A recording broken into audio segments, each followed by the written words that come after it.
सभी छात्रों को एक बार फिर से हमारा जोहार। आज हम लोग अगले आंदोलन की ओर बात करेंगे।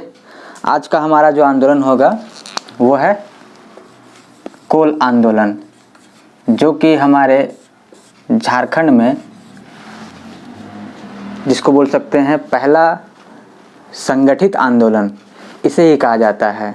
तो आज हम लोग सीधे इस पे ही बात करते हैं। तो कोल आंदोलन 1800 लास्ट 31-32, ठीक है, 31 में स्टार्ट हुआ था, 32 में फिर समाप्त हो गया। लास्ट 31 में स्टार्ट हुआ था नवंबर-दिसंबर में, तो आप 1832 लेके चलिए या फिर 31-32 आप ले लीजिए।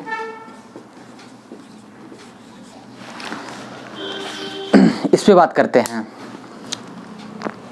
बात पहले भी हुआ था कि कभी भी जब आंदोलन होता है तो उसके काफ़ी कारण होते हैं। यहाँ पे भी उसी टाइप के काफ़ी कारण हैं, तो कुछ कारणों पे बात कर लेते हैं। क्या क्या यहाँ पे समस्या हो रहा था, क्यों ये आंदोलन भड़का। तो इसका जो बैकग्राउंड वाला जो कारण था, जो कि धीरे धीरे मोमेंट को बना रहा था, वो सब कारण पे बात करते हैं। अंग्रेज तो सबसे पहले आए, तो हम लोग जान रहे हैं ये कोल विद्रोह स्टार्ट तो हुआ वैसे कोल्हान में, ठीक है। कोल्हान मतलब आप मान लीजिए पूर्वी सिंहभूम, पश्चिमी सिंहभूम, इधर सारा कुछ।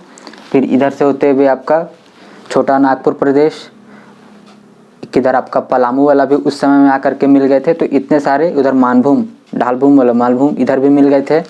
सिर्फ इधर में हजारीबाग को कहा जाता है कि चूँकि यहाँ पर हजारीबाग में पुलिस की काफ़ी तैनाती थी, मतलब अंग्रेज़ों का जमावड़ा था। इस कारण से हजारीबाग में ये आंदोलन प्रभावित नहीं हो सका, या फिर वहाँ पे प्रभाव नहीं आ पाया। इसके अलावा अन्य क्षेत्र में ये लगभग फैला। अब हम लोग देखते हैं इसके कारण कि स्टार्ट हुआ यहाँ से, क्या कारण थे इस क्षेत्र में। तो पहले से ही क्या हो रहा था कि हम लोग जान रहे हैं अंग्रेज क्या कर रहे थे, बाहरी लोगों को ला करके बसा रहे थे, जागीरदार बना रहे थे, जमींदार बना रहे थे, उनको राजस्व वसूलने का, कर वसूलने का अधिकार दे रहे थे। इस टाइप का जो काम कर रहे थे। तो जो बाहरी लोग आए, ये लोग पूरा भरपूर होता है ना, जी भर के शोषण किए यहाँ पर भाई लोग। कुछ भी एक समय में ऐसा था कि इतना कर लिया जाता था कि ये लोग को बेचारा अपना जीवन यापन में दिक्कत हो जाता था। एक तो कर बहुत ज़्यादा हो गया। इसका खेला देखिएगा क्या क्या हुआ कि जैसे आया, ठीक है, अंग्रेज लोग क्या किया, कर का दिया दर बढ़ा, और ऊपर से बीच में ये बिचौलिया जमींदार जागीरदार जो बाहर से आकर के इनको बसाया गया था, वो लोग क्या किया, चूँकि अथॉरिटी दे दिया गया था, इन लोगों का इनकम भी ज़्यादा होता था, तो इन लोग लठायत वगैरह भी अपना रखा करता था। तो उसके बल पर इन लोग लगातार कर वसूलता था और ज़्यादा वसूलता था। गवर्नमेंट के थ्रू से अगर 10% वसूल लेगा, उपज का मान लीजिए 10%, 20% जैसा भी अगर वसूलने का प्रावधान है, तो ये लोग 30%, 40%, 50% वसूले, 80% वसूले। मतलब आप अन्न उपजाइए और 80-90% उसी को दीजिए, बाद बाकी आप जीवन यापन कीजिए, कैसे कीजिएगा। और जो लोग ना चुका पाएँ उन लोग का क्या हुआ, ज़मीन उनका था, कर नहीं दे रहे हैं, तो बोला गया कि नहीं भाई ज़मीन अब तुम्हारा रहा नहीं, उसका ज़मीन हड़प लिया। वही किसान जो पहले अपने ज़मीन का या खेत का कह लीजिए जो मालिक था, अब वह मालिक तो रहा नहीं। अब वही ज़मींदार जो उसका ज़मीन हड़प लिया, उसी को बोलता था कि ठीक है, कोई बात नहीं है, अब तुम हमारे यहाँ पे काम करो, खेती बाड़ी करो और तुम्हें हम पैसा देंगे। मतलब ऐसे कर लीजिए, उसको मजदूर की तरह उसको बना दिया गया। पहले जो किसान उसका मालिक था, अब वहीं पे वह उसका काम करने वाला मजदूर बन गया। एक तो ये कारण हो गया। कर इस टाइप का लिया जाता था, जो लोग कुछ कर दे के कुछ दिन तक टिक गए, वो लोग से कर इस प्रकार लिया जाता कि कुछ भी हो जाए, किसान के यहाँ कुछ हो जाए, शादी विवाह कुछ भी, जन्म मरण कुछ भी, या फिर इसके यहाँ पे हो जाए, जमींदार जागीरदार के यहाँ, किसी भी कंडीशन में भरना किसको है, किसान को। अगर इसके यहाँ भी कोई फंक्शन है तो उसके बदले में कौन देगा, कर चुकाएगा, पैसा देगा, या फिर अनाज देगा, जो भी जिस प्रकार से वो दे सकता है तो वो सारा कुछ देने का जिम्मेवारी था किसान पे। मतलब सोचिए इतना लोड इस समय में ऐसा कहा जाता है कि यहाँ के लगभग आधे लोग तो यहाँ से भाग गए। इतना दे के परेशान कि भाई क्षमता नहीं है, तो इन लोग का गुलाम बनने से अच्छा है कि कहीं निकल जाता था दूसरे प्रदेश में।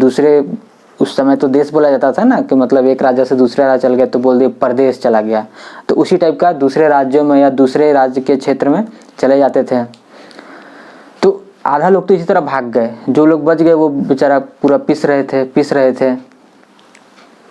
इसके अलावा क्या किया गया, जो पुलिस वाला जो पावर था वो क्या किया गया, पुलिस के लिए जो राजा के हैंड में था, सिर्फ इस पे हैंड पे क्या दिया गया कि आप इनका सैलरी पे देख रेख कीजिए।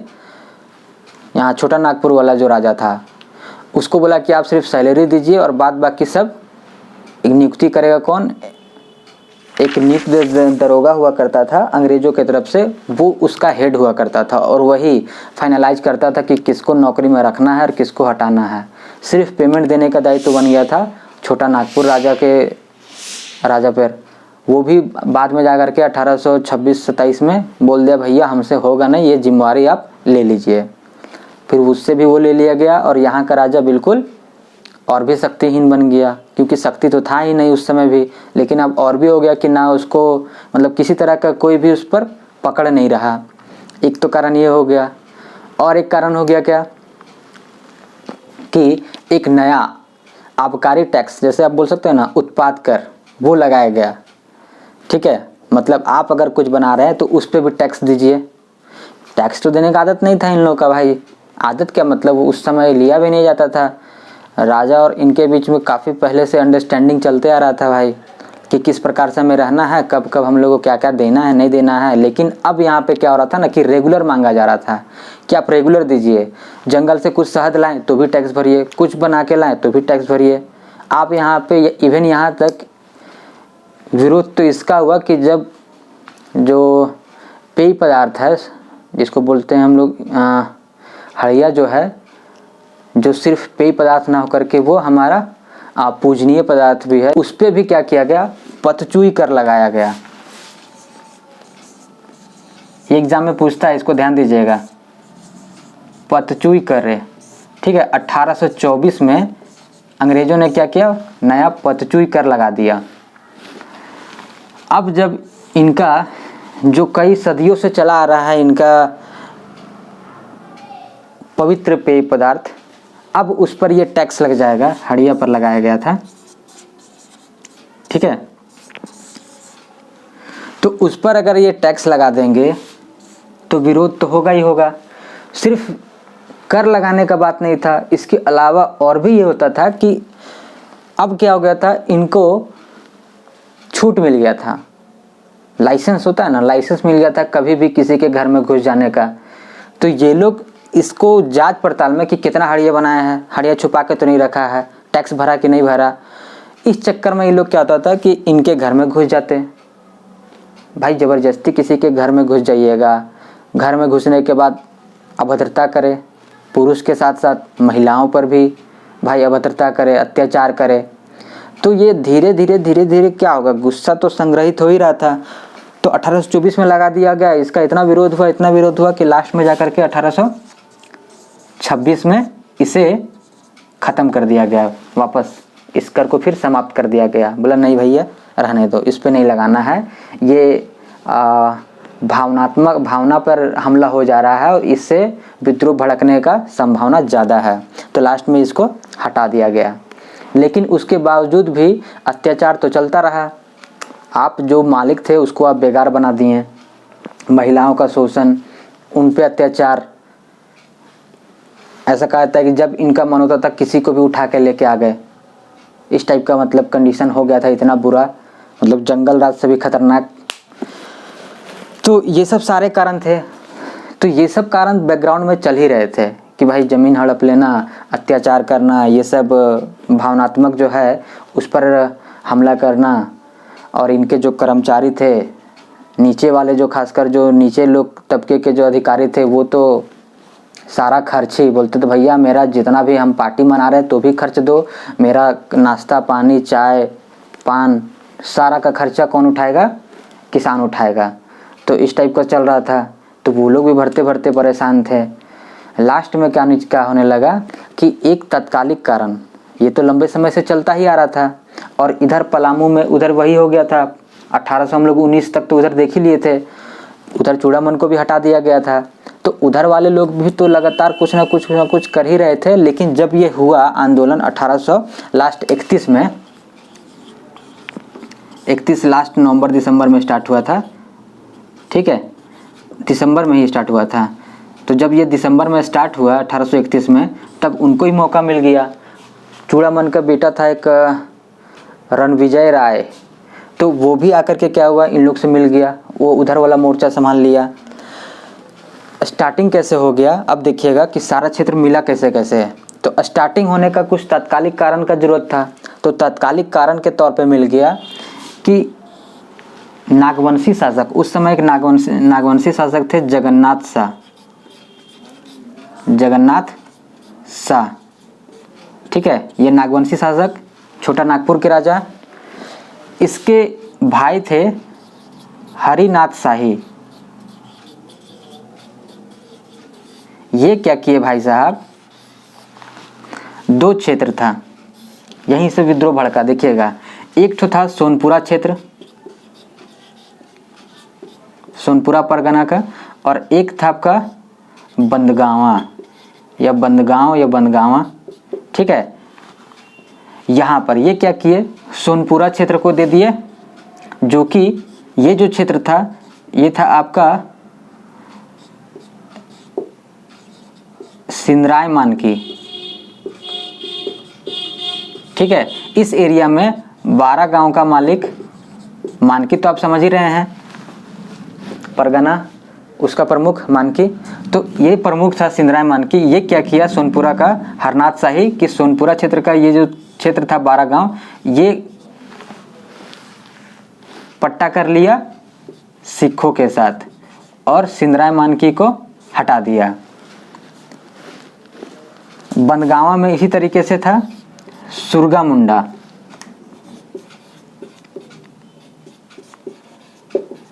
ये दे दिया जफर अली को। अब ये बताइए कि अगर इनका जो क्षेत्र ये पहले से जो ये शासन करते आ रहे थे, अगर इनका छीन लिया जाएगा तो दोनों में खटास होगा, ये विरोध तो करेंगे ही करेंगे, ये दोनों सुरगा मुंडा और सिंदराय मानकी ये करेंगे ही। अब जब ये करने लगे विरोध, तब आगे चल के ये लोग क्या किया कि सिख, ये जो यहाँ वाले लोग थे, ये इसकी जो बहन थी उसको उठा करके ले गया, सिख लोग, ये लोग ले गया, उसका इज्जत लूट लिया। बंदगांवा में भी इसी तरीके से जफर अली से भी जब इसका तनावपूर्ण संबंध हो गया, तो ये भी क्या किया जफर अली, ये इसका पत्नी को ही उठा के लेके चला गया, उसका भी वही बलात्कार। तो अब क्या हुआ, ये जो तात्कालिक कारण हुआ, ये आक्रोश को दिया भड़का, ठीक है। अब जब इन लोग दोनों के साथ ऐसा हुआ, तब फिर जाकर के मीटिंग हुआ तमाड़ में, ठीक है। तमाड़ में जाकर के मीटिंग हुआ। यहाँ एक थे बिंद्राय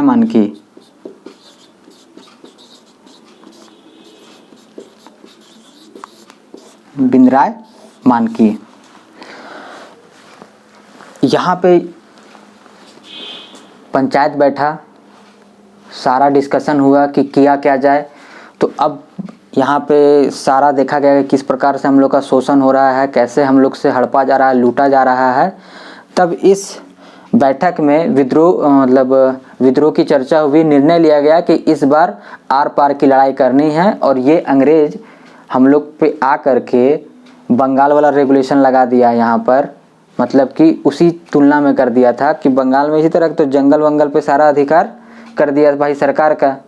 तो भाई ये तो बोला कि भाई हम लोग का परंपरागत था, हम लोग राजा से संबंध रखते थे, ये लोग बीच में कहाँ से टपक गया अंग्रेज, और वो हम लोग पे शासन कर रहा है, आखिर इन लोग शासन करने वाला है कौन।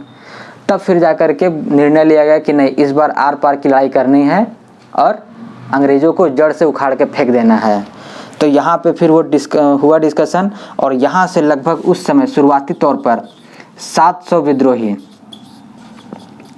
ठीक है, 700 विद्रोही शुरुआती तौर पर यहाँ से निकले और गए सीधे सोनपुरा। वहाँ जाकर के इनको जितना फिर अब स्टार्ट हो गया कि भैया जितना बाहरी लोग है यही लोग परेशान कर रहा, और उसी समय फिर इन लोग को दिक्कू कहा जाने लगा। जितना बाहरी लोग थे दिक्क करने वाले, मतलब दिक्कत करने वाले, परेशान करने वाले, उनको दिक्कू कहा जाने लगा। और दिक्कू जहाँ भी मिले उसको मारो, दिक्कू मिला इसका मतलब उसको मार देना है। अब ये लोग गए सीधे उधर, और इन लोग को सिख जितना था इन लोग को मार पीट के दिए, पूरा कुछ भाग गए, कुछ मार दिए, पूरा और मारते गए और गांव जलाते गए। इन लोग का जितना जहाँ जहाँ इन लोग था पूरा गांव का, मतलब कि इन लोग अपना बस्ती पूरा बाहरी वाला बसा लिया था ना। आप देखते होंगे कभी भी, अभी विदेशों में देखिएगा, जहाँ पे कोई भी एक देश का होता है तो उस देश का वहीं रहता है। कोई भी शहर में देखिएगा, एक क्षेत्र एरिया जो रहता है उस क्षेत्र में देखिएगा कि एक ही तरफ के लोग ज़्यादा हैं, ठीक है, लगभग 90% मिल जाएगा कि आपको उस क्षेत्र पे पता चल जाएगा कि कहाँ के लोग हैं। तो उसी तरीके से जहाँ जहाँ इन लोग थे पूरा इन लोग को मारा गया, इन लोग का गांव पूरा जला दिया गया। उसके बाद वहाँ से निकला गया बंदगावा, जफ़र अली को भी मार दिया गया, इसके साथियों को भी मारा गया, पूरा गांव जला दिया गया। धीरे धीरे ये विद्रोही बढ़ने लगे और सभी को युद्ध के मतलब युद्ध पे आह्वान के तौर पर कि दिखाना है कि हाँ भाई अब हम लोग युद्ध में हैं और सब कोई शामिल होइए, सबसे आह्वान कर रहे थे। और जो बोलते हैं ना संकेत के तौर पे, युद्ध का जो संकेत था, आह्वान था बोल सकते हैं, शामिल होने के लिए वो तीर रखा गया कि तीर सब जगह भेजा गया, ठीक है, जोड़ने के लिए गांव गांव चलाया गया। और उसके बाद ये धीरे धीरे इनकी संख्या बढ़ती गई। बाद में आगे चल करके लगभग 15-20 हज़ार का संख्या इन लोग का हो गया था। इतना विद्रोही बन गए थे। और पूरे क्षेत्र में वहाँ से फिर उधर से होते हुए फिर छोटा नागपुर घुसे, इस क्षेत्र में पूरा इधर चुटिया, तमाड़, सिल्ली, बुंडू, चान्हो, इधर पलामू साइड में तो संभाल ही रहे थे भाई साहब। तो ये सब सारा पूरा विद्रोह इधर फैल गया। उसी समय में सिल्ली में एक महत्वपूर्ण कोल विद्रोह के महत्वपूर्ण नेता हुए सिल्ली में, ठीक है, बुद्धू भगत।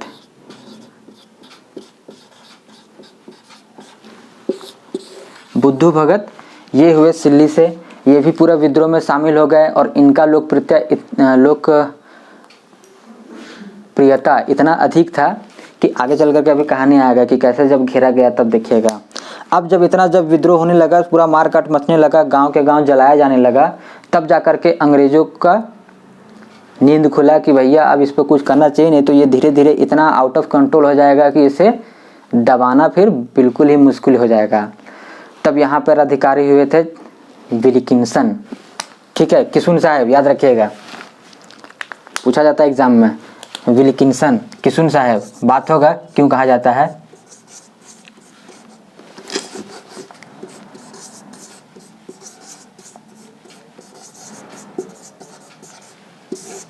विल्किंसन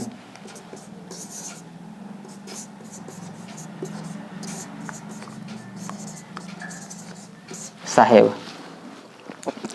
अब ये क्या किए, विल्किंसन थे वो तो देखे कि अब तो बहुत खतरनाक हो रहा है, ये फटाक से लेटर लिखे भाई हेडक्वार्टर कि भाई यहाँ पे ऐसे हो रहा है, सो आप जल्दी से सेना भेजिए। तब यहाँ पर इतना जो देखा गया कि इसका विकराल रूप, इतना सैनिक जब आने, मतलब इतना विद्रोही हो गए हैं लोग और इस तरह से गाँव जला रहे हैं, तब तो पूरा अव्यवस्था फैल जाएगा। तो इसको दबाने के लिए फटाक से सेना आने लगा। बनारस से फौज बुलाया गया, पटना, दानापुर, इधर बैरकपुर, गोरखपुर, उड़ीसा के तरफ से कटक, चारों तरफ से सेना को बुला करके यहाँ पे इकट्ठा किया गया। सेना भी काफ़ी संख्या में आ गई, घुड़सवार आ गए, बड़े बड़े तोप आ गए। जब तक नहीं आए तब तक ये पूरा फैला इधर उधर, इधर सारा कुछ चुटिया उटिया पूरा, तमाड़, चुटिया, सिल्ली, चान्हो, सब तरफ पूरा मतलब विद्रोह फैल गया था। तो इन लोग भी वेट कर रहा था क्योंकि जान रहा था कि भाई 1-2 बार पहले भिड़ंत हुआ हल्का, तो इन लोग बेचारे लोग पीछे हटना पड़ गया अंग्रेजों को। तब इन लोग बोला कि इससे तो नहीं सकेंगे, पूरा फौज बुलाओ। घुड़सवार बुलाया गया, हाथी बुलाया गया, बड़ा बड़ा पूरा तोप मंगाया गया। तो सारे तरफ से जब फौज पहुंच गए और कई सेना मतलब अधिकारी आए, जैसे कि विल्किंसन हो गए, एक आपके हो गए थे इम्पे, एक विल्किंसन हो गए, एक हो गए इम्पे, एक हो गए माल्टवी था, एक माल्टवी। तो ये लोग मुख्य हुए इसको दमनकर्ता में। मेन नाम आता है विल्किंसन का और साथ में ये इम्पे और माल्टवी, इन लोग का भी। इम्पे इसलिए क्योंकि इन्होंने ही बुद्धू भगत को मतलब मारा था, अभी आगे देखेंगे। तो इन लोग जब सेना लोग आ गया, एक बार कहा था कि इम्पे के सामने यहाँ पिठौरिया के पास टसल हुआ इन विद्रोहियों का और इम्पे का। तो विद्रोहियों ने मतलब लड़ नहीं सके बहुत देर और लास्ट में जाकर के इन लोग आत्मसमर्पण कर दिए हैं। तब फिर इनको पकड़ करके इधर सिल्ली साइड में लाया जाने लगा जहाँ केंद्र था। लेकिन लाते लाते क्या हुआ, चुटिया तक जब पहुँचे तब पता चलता है कि अचानक से इतना ओलावृष्टि वाला मतलब बारिश हो गया जोरदार कि भाई इन लोग का सब अपना ही सेना बिखर गया। सब घोड़ा इधर उधर ला, सब घुड़सवार था सब इधर उधर भाग गया घोड़ा, इन लोग अपने बिखर गया। तो जितना इन लोग था बंदी बनाया हुआ, लगभग कितना शायद 3-4 हज़ार उस समय था लिखा हो कि इतना बंदी पकड़ के ला रहा था। तो इन लोग सब जब भाग गया तो इन लोग को मौका मिल गया, इन लोग फिर भाग गया। बंदी जितना बनाया गया था सब भाग गया। तो लास्ट में फिर जाकर के इन लोग चल गया डायरेक्ट वहीं सिल्ली में जाकर के देखा कि सिल्ली में नेतृत्व में बुद्धू भगत के चल रहा था। तो बुद्धू इम्पे आ गया पूरा अपना सेना लेकर के इसी के गांव सिल्ली में यहाँ पर, ठीक है। बुद्धू भगत का जन्म स्थल अलग है, चान्हो ये कार्य क्षेत्र था, याद रखिएगा। इस पे बुद्धू भगत पे फिर और भी जितने मतलब क्रांतिकारी हुए झारखंड के, उन सब पर अलग से पूरा डिटेल में उनका कहानी बताया जाएगा। अभी यहाँ पर देखिए, क्योंकि अभी यहाँ पे बात होगा तो फिर हल्का सा दूसरे डायरेक्शन में हम लोग चले जाएंगे। तो अभी इसीलिए यहीं पे हम लोग कहानी को देखें। तो बुद्धू भगत को यहाँ पे कार्य क्षेत्र में था ना, तो सिल्ली में इन्हीं के नेतृत्व में आंदोलन चल रहा था। तो ये क्या किए भाई साहब, पूरा फौज लेकर के पहुँच गए सिल्ली और इसके गाँव को लिए पूरा घेर।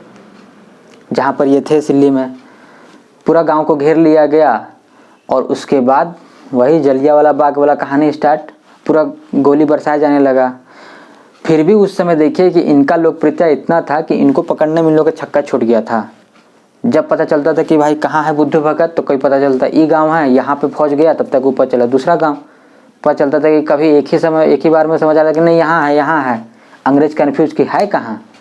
लास्ट में किसी तरीके से जब सिल्ली में मिल गया तब फिर वही जलियांवाला बाग वाला हो गया, पूरा घेर लिया गया और पूरा गोली बरसाया जाने लगा। तो इनकी लोकप्रियता इतनी थी कि देखिए कि इनको घेर करके 300-400 आदमी पूरा इनको घेर लिए चारों तरफ से कि भाई इनको कुछ नहीं होने देंगे। गोली चल रहा है, सब लोग गोली खा रहा है, लेकिन इनको कुछ नहीं होने देंगे।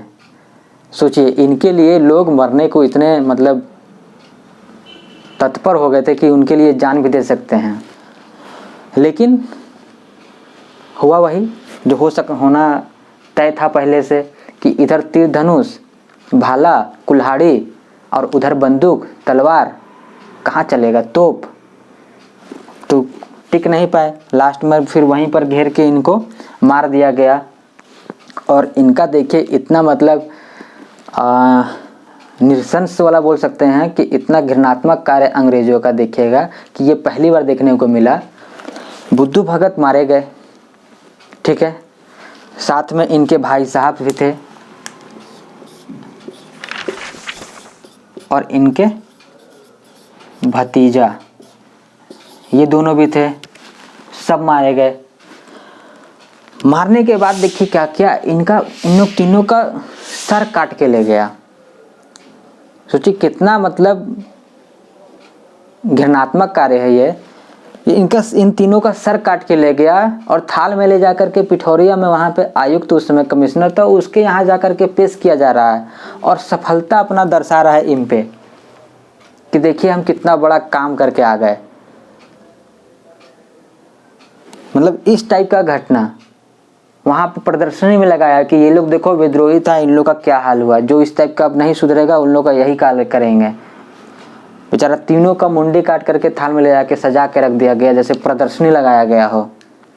तो ये बहुत ही घृणात्मक कार्य था। तो इस टाइप का काम हुआ। तो जब इनका सरवर काट दिया, इतना जब आ गया क्रूरता पे, तब जा कर के कुछ आंदोलन बहुत ज़्यादा मतलब ठंडा हो गया। और इसी समय फिर क्या हुआ कि धीरे धीरे लोग आत्मसमर्पण करने लगे। ये सिंधराय मानकी, सुरगा मुंडा, ये सब जा कर के क्या किए, सब जा कर के समर्पण करने लगे। कोई माल्टवी के पास, कोई इम्पे के पास, कोई विल्किंसन के पास, सब जा कर के समर्पण करने लगे। और अप्रैल 1832 आते आते तक ये आंदोलन पूरी तरीके से दब गया, शांत हो गया। इसके बाद फिर क्या हुआ कि विल्किंसन को और एक और अधिकारी थे डेंट, इन दोनों को यहाँ पर नियुक्त किया गया कि भाई आप पता लगाइए कि ये हुआ क्यों, इतना बड़ा जो विद्रोह हो गया इतना संगठित तौर पे, ये हुआ कैसे, संभव कैसे हुआ, क्या कारण थे और किस प्रकार से ये हुआ। तो जब इन लोग पता लगाया तो पता चला कि नहीं, इन लोग का जो पारंपरिक व्यवस्था है उसको हम लोग तहस नहस कर दे रहे हैं। जंगल पे इनका पुराना अधिकार था, इसको पूरी तरीके से छीन लिए हैं। तो ये सब कुछ इनको छूट देना होगा कुछ हद तक, ठीक है। और कर का जो दर है वो भी कम करना होगा। ये सब सारा कुछ इन लोग अपना रिकमेंडेशन में भेजा। फिर आगे चल करके क्या हुआ कि 1834 में, ठीक है, 33 में बना कानून था कि रेगुलेशन 1833 का रेगुलेशन 13 यहाँ पे लागू किया गया। पहले बंगाल रेगुलेशन से ये लोग मतलब संचालित हो रहा था, अब उसी चीज़ को बदल करके यहाँ पे 1833 का रेगुलेशन 13 बनाया गया और बोला गया कि ये क्षेत्र अब इससे संचालित होगा। और 1834 में ये जो पूरा क्षेत्र था, रांची वाची मिलाते हुए, ठीक है, कोल्हान वोल्हान मिलाते हुए SWFA,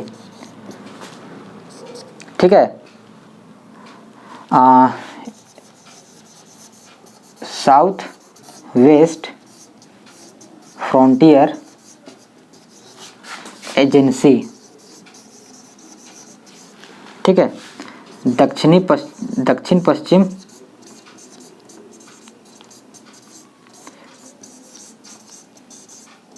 सीमांत क्षेत्र, इस क्षेत्र को घोषित किया गया। और इसको अब सरकार का मतलब ऐसा क्षेत्र बना दिया गया जिसमें जहाँ पे आयुक्त का शासन डायरेक्ट कर दिया गया और इस क्षेत्र को नॉन रेगुलेशन के अंतर्गत रखा गया। इसका मतलब ये हुआ कि ये ऐसा क्षेत्र है कि जहाँ पर ब्रिटिश भारत का जो कानून है वो पूरी तरीके से लागू नहीं हो सकता है। यहाँ पे उसके अनुसार कुछ छूट दिया जा सकता है और वही सब छूट जो कि उनको राहत पहुँचाया गया, जैसे कि इनका पारंपरिक जो शासन व्यवस्था उसको मान्यता दिया गया, कर का दर कम किया गया, ये सब जो था इमोशन वाला पे अटैक करना, पथचूई कर, ये सब पे बैन लग गया, ठीक है। और शासन को थोड़ा सा ठीक किया गया ताकि आगे चल करके फिर यही सब कार्य किया गया विल्किंसन साहब के पास। आयुक्त इन्हीं को बनाया गया था इस क्षेत्र का, south west frontier agency SWFA, तो इन्हीं को आयुक्त बनाया गया था। तो उसके बाद फिर ये सब सारा काम वो किए इनकी भलाई के लिए, तब जा कर के ये किशुन साहब के नाम से लोकप्रिय हुए और कोल विद्रोह इस तरीके से फिर ये समाप्त हो गया। अब आगे चल कर के फिर 1857 में क्रांति होना, 1855 में फिर हो जाएगा, 1857 से पहले। तो आज हम लोग ये देख लिए आंदोलन। अब हम लोग आगे कल दूसरे अगले आंदोलन की ओर बात करेंगे। फिर मिलते हैं हम लोग। Thank you.